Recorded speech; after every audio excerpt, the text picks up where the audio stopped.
Hello, good morning. It's time to do sports here on Nide. My name is Yao Ofusula. We're now to our very first story. And the Ghana Football Association, following the directives given by the President of the Republic on Sunday, has suspended all its competitions with immediate effect until further notice.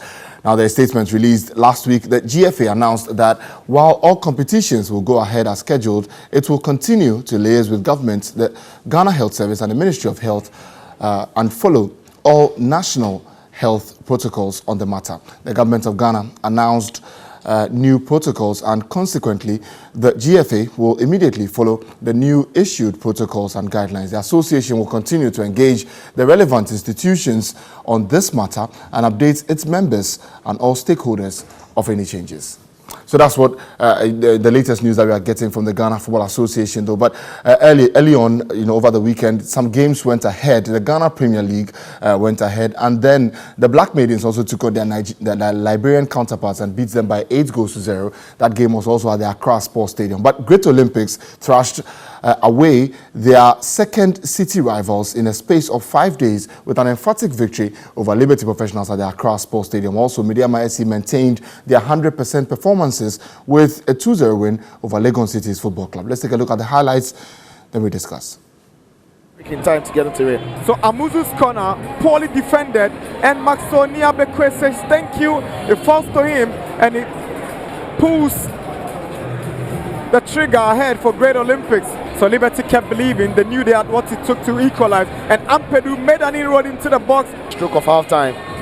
And there you see that there's absolutely no way he can get himself away of the captain Ampedu. And Chebafo makes no mistake, steps forward and makes it 8 goals for himself in the Premier League. So Liberty fails to deal with it. Ahmed misses, and look at this belter. This is magnificent from the Olympics captain of the day, Maxoni Abekwe. Wonderful goal. Yeah, brilliant goal. They just didn't deal with it. Second balls and the third balls. Won the first ball brilliantly. Second balls, nobody really, look at the space. They've got nobody closing in enough ball skits. Again, nobody dealing with it particularly well. And the ball falls to the captain, who just takes his moments and lashes after. The goalkeeper should be doing better from there, but don't sue. Prince of Pakwatiman! Yeah, he takes the Stanley into double figures. Tries to look for Babel, and Nicholas Mensah makes a mistake. Nana Kofi Babel! Pakwatiman makes it 2 for Mediama Sporting Club. 11 goals this season. Prince of Pakwatiman. Mohamed Misbah takes a look at his watch, whistle to his mouth, blows it finally, and Mediama Sporting Club. Well, so that's Mediama Sporting Club there. Incredible performance to beat Legon City's Football Club by 2-0. But here's one, fun fact for you. Now, just before the Anas expose of 2018, Mediama topped the Ghana Premier League, and now, due to the coronavirus scare, also Mediama topping the Ghana Premier League, but that has also been postponed for a while. And so, Mediama SC quite an unlucky side, but I mean, we're still hoping to see what comes up in the next few weeks to know whether the league will continue or not. Thierry has joined me in the studio to do a bit of a discussion about the Ghana Premier League. Now, Thierry, what do you make of Mediama and how well they've performed this season? They've sort of maintained a good form from when the league started up until now. Okay, so anyone who followed the pre-season discussions would maybe remember that I had said that they were one of the teams that I was looking forward to win the title, and it's not just because they were winning the previous competition. It's the sheer consistency they've had that Idiana had for some years, for about a decade.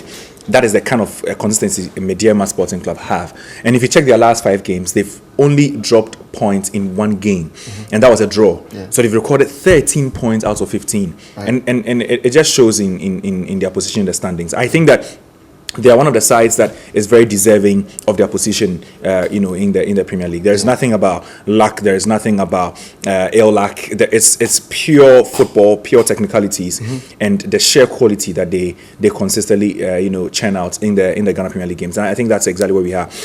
Their head coach, having gone through the health issues that he went through, and for the team to still continue playing the way they are playing, tells you that there is something really happening, behind the scenes. And I think that Mediama is a model club for a lot of the Ghana Premier League clubs now. They, Brecum Chelsea, and a few others are a proper, case for a lot of the clubs who are looking to, also churn out positive results. Especially when you look at clubs like Dreams FC, you're looking at clubs like Liberty Professionals. Yeah. Liberty need to go back to their roots. They need to do what they used to do that kept giving them very positive results. That ensure that they were still going to Africa when Ghana had 4 spots. I'm looking at Medium, and I think that they definitely will be in the top 2 come at the end of the season. Now the season is on hold though, but it will resume. And if it does resume, or when it does resume, I'm expecting Mediama to still continue with the very good performances. Now, it's been a strange season so far. Surprising one. Now, Wafa are losing home matches and they're winning away matches. And you qualified it very well. Strange. Because we know Wafa to be a side that would win their home matches and rather lose their away matches. If you check the records, Wafa are the second best away side this season, following Kotoko. Amazing stats there for Wafa. And it is only for one thing. They brought in a coach who really did not grew up in the Wafa system. Remember, the Wafa system produced coaches that understood their system. So they knew how to play on their own turf. They go away and they are suddenly found wanting. This new coach that has come in, Prosper, clearly knows what it means to play away because of where he also comes from. And that's exactly why he's churning out very good results. And last weekend's result was no easy feat. Going away to break with Chelsea was never going to be an easy task. But they were able to do it. And they recorded a 2-1 victory there. And again, that buttresses the fact that they are the second best away side. It tells you that Wafa are doing something, very good, going away from home. But is it the pressure, at home that is getting them to lose there? Because there is no turf like the Sugakope Park in the Ghana Premier League. So if these other clubs come to Wafa's home and are able to play the way they play, then really Wafa need to start improving. And this should even tell us, should Wafa have recorded better home results, they will not be where they are. Exactly. I mean, they could have been on top of the table. Exactly. Because you're looking at the second best away side. You're looking at somewhere around the 7th best home side. And you're thinking, should they have had better results at home in Sugakope? Wafa would have definitely been a force to reckon with, but really they aren't. Well, they will certainly be a force to reckon with. But let's move on now and talk a bit about Accra Great Olympics. Now, they lost to Accra Hearts of Oak by 4-0. They responded with a 2-1 win. Does that show how undulating their season have been, if you look at it? Yes, the inconsistency proves where they are on the league table. They are hovering just above the relegation zone. But I like the outlook of Great Olympics. So they are one of the sides that benefited from a decision at an extraordinary congress of the GFA. And so coming into the Ghana Premier League, they alongside King Faisal were unprepared. So to speak. They were thrown into the action just a couple of months before the league began, when every other side had psyched themselves of a Ghana Premier League returning.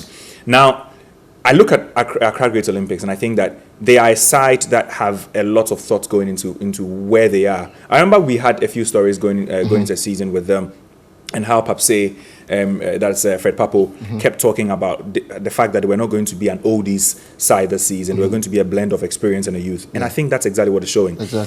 There are games where experience tells, and this is one of them.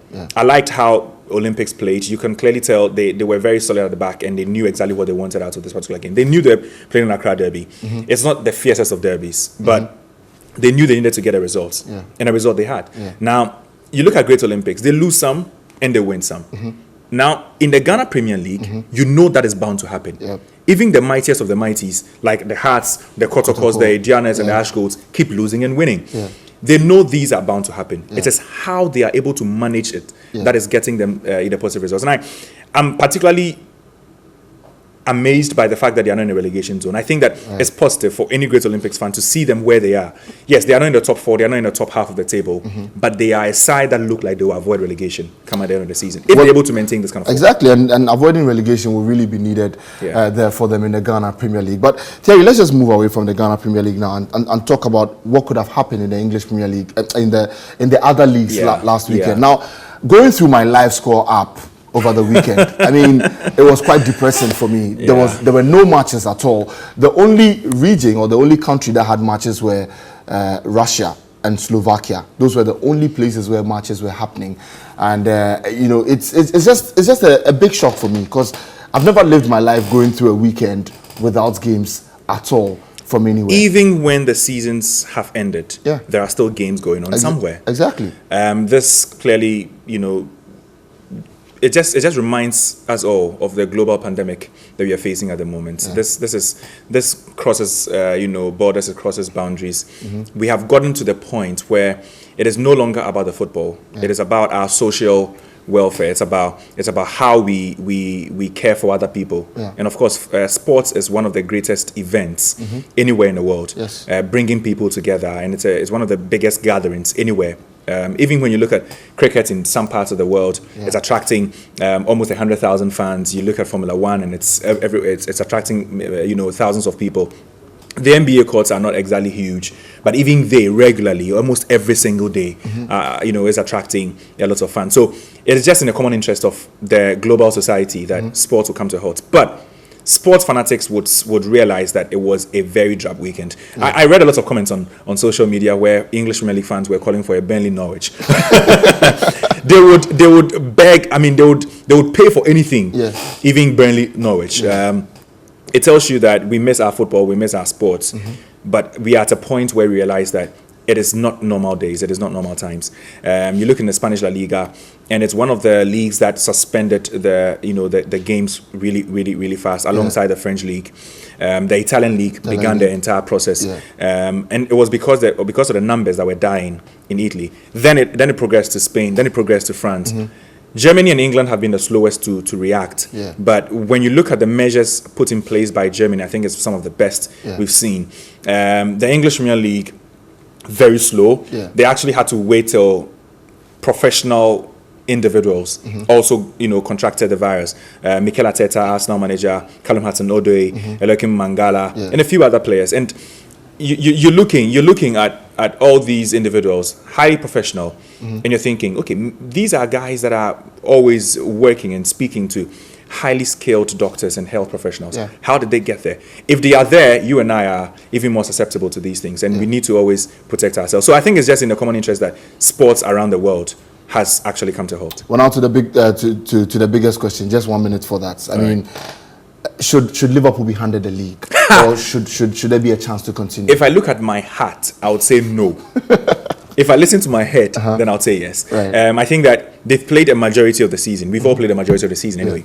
It's only natural that you would want to give it to the runaway leaders, especially when you look at the points they've racked up and you think, well, can any team really catch them up? Had it been a 2 points difference, then it's a no-brainer. It's a no. Yeah. But a 25-point difference, really. But what happens to the relegation spots? What happens to the top 4 spots? And it's not just about that. It's also about the revenue. Exactly. So if you give the title to them, are they going to be getting a full complement of the revenue? And also, how are you now going to promoting the class from the championship into this one? How are you going to be relegating them? Who gets how much money? And let's not forget, the difference between 16th and 17th in the English Premier League is a lot of money. Yes, it's a lot of money. So that is the kind of cost that would hit the organizers of the Premier League. But where we are, I think that where my head tells me is that the league is going to be suspended. They are going to find a way to continue the league before the seasons end, even if it means playing every 2 days when this coronavirus thing is over. I doubt it's going to be over quickly, looking at how there's no cure and how the WHO is, directing, a lot of the events to come to a halt and everything else. I'm thinking that a lot of what we've experienced in the in the football seasons is what it will remain for the longest, which means that at a point the season would have to be scrapped. If not, it affects the following season. Right. So across Europe, everybody has to understand the titles are gone. Well, that was Thierry and bringing us up to speed on what we need to know in the English Premier League as well as other leagues there. And also we spoke about the Ghana Premier League for you this morning right here on New Day. That's how we end the show. Thierry, thanks very much for joining me. My name is Yao Ofosulabu.